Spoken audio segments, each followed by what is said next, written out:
So what Yeah, about you? Feeling good? yeah, feeling great. I actually just woke up from a nap, so I am trying to get as much rest as possible before our game today. So yeah.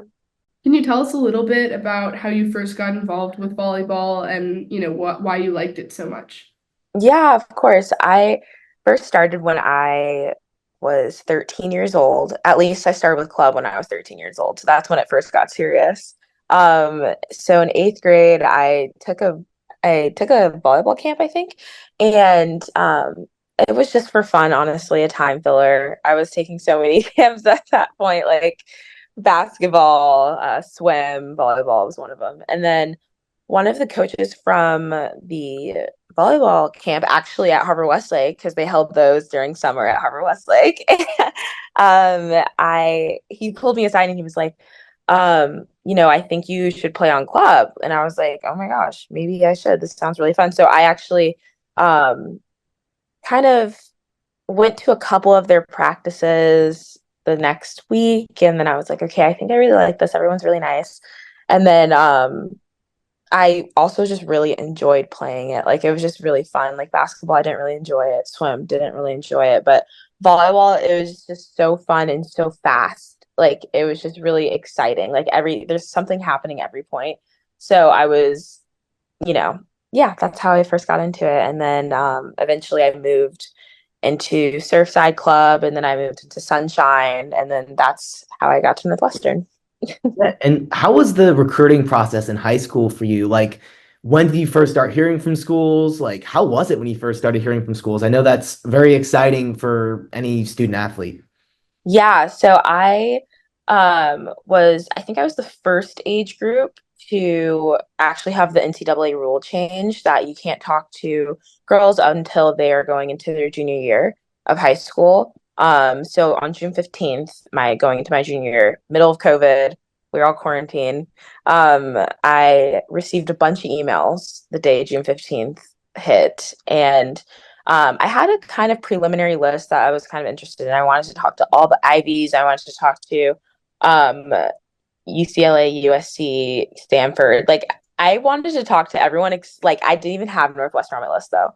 It was everyone but Northwestern. And going into my junior year, I didn't know anything. I was just like, okay, this list is fine. But then Northwestern, I got an email from them. And I was like, oh my gosh, I never even thought of Northwestern. And like they're in the Big Ten and they're a top 10 school. Like, I don't know how I didn't think of them. So once I started talking to them, I was like, I think this school might be where I envisioned myself being. And it was just so funny because they weren't even on my list in the first place. And obviously it's a daunting decision to make going into your junior year because you're like, I don't even know what I want. And also, let alone I couldn't visit the campus because of quarantine. So I had no clue what to expect when I came to Northwestern. I had no sense for how the campus felt or anything like that. So it was definitely scary, the whole recruiting process, but it was also very nice to be able to talk to so many coaches who they just want to most of them want to just see the best for you and want you to make the best decision for yourself, knowing that this is like a lifelong decision. So yeah, it was a good experience. And then eventually I settled on Northwestern, obviously. And yeah, here I am. Absolutely. And, for any listeners, I know we said this before we started recording, but Kennedy and I both went to Harvard Westlake for high school. Yeah. You actually, I think, were maybe the first person that I knew, even if it was over Zoom in Spanish class, who was going to Northwestern. That's so funny. Uh, And then, kind of on that topic, looking back sort of to the beginning of your journey, now you're somebody who's, one of the sort of team leaders and like a public face of the team a lot of the time here at Northwestern. Obviously, losing seven key members of the team heading into this season is a big deal for a Yeah. dynamic like that. So, what kind of role have you taken on as a returning veteran, and what do you find rewarding about it? Yeah, so it's actually interesting because my position is rarely a captain. So I was honored to be picked by my team as captain. It's normally, a six rotation outside or a setter. Um, and so, going into this season, I obviously, like you said, we lost a lot of people, and even the year before that we lost a lot of people, so it's a completely new team. And I feel like that was our motivation, was that we kind of in a sense had nothing to really lose. No one knows our team, no one knows our coach, but that's like kind of our advantage going into games. So we were able to get a few good transfers, like Duce is on. We love her. She has been um such a good source of energy on the court. And I feel like as a leader, that's so nice to see, because that's what we feel off of. And I know that's what we feel off of, but it's only a couple of us and it doesn't matter. But if it's all of us, then it's amazing. So, I have also been trying to have people go through affirmations before games as well, like kind of remind themselves why they're here and like why they deserve to be here, and that they deserve to be in the Big Ten and to be going against these amazing teams, because I feel like that's an important thing to remember when you go here. Northwestern is an underdog in a lot of aspects, like going into sports. Of course, there's the exceptions like field hockey, lacrosse. They're amazing. Softball, amazing.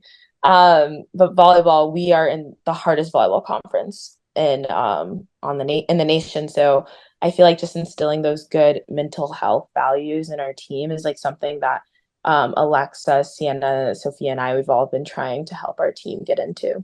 Fun to get some of that behind the scenes. And, along those lines, like what are other things you could tell us about maybe your personal pregame routine? Like, are there snacks or music that you like, or any superstitions? Yeah.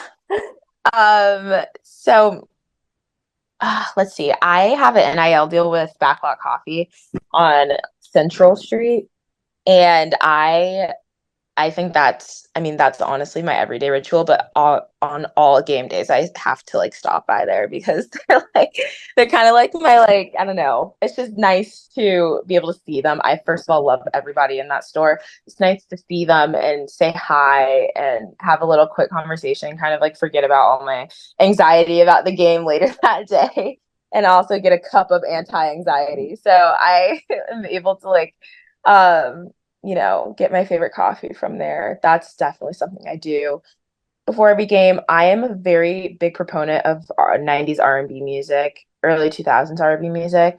I listen to that every single day, but especially on game days. It's like not usually the type of music you expect to hype someone up, but it does for me.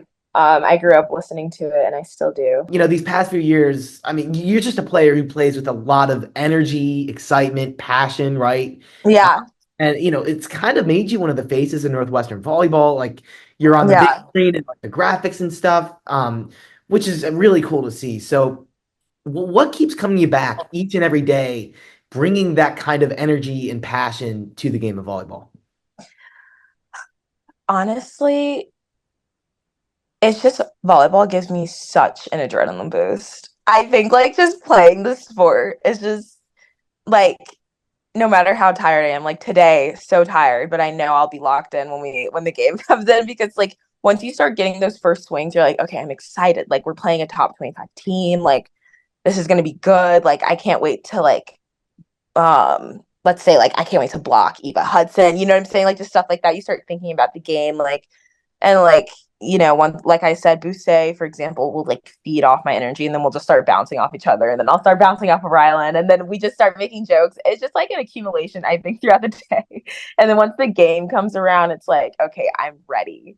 And if my teammate slash best friend gets a kill right now, I'm gonna scream my head out, scream my head off. Like it's just like, I don't know. I think volleyball is just such a good sport for that, because, like I said earlier, it's like something is happening every single point, and usually it's something so exciting, something so explosive. So yeah, that's what gets me through, and that's how I have so much energy on the court. It's just so fun, and I'm playing with people I love. So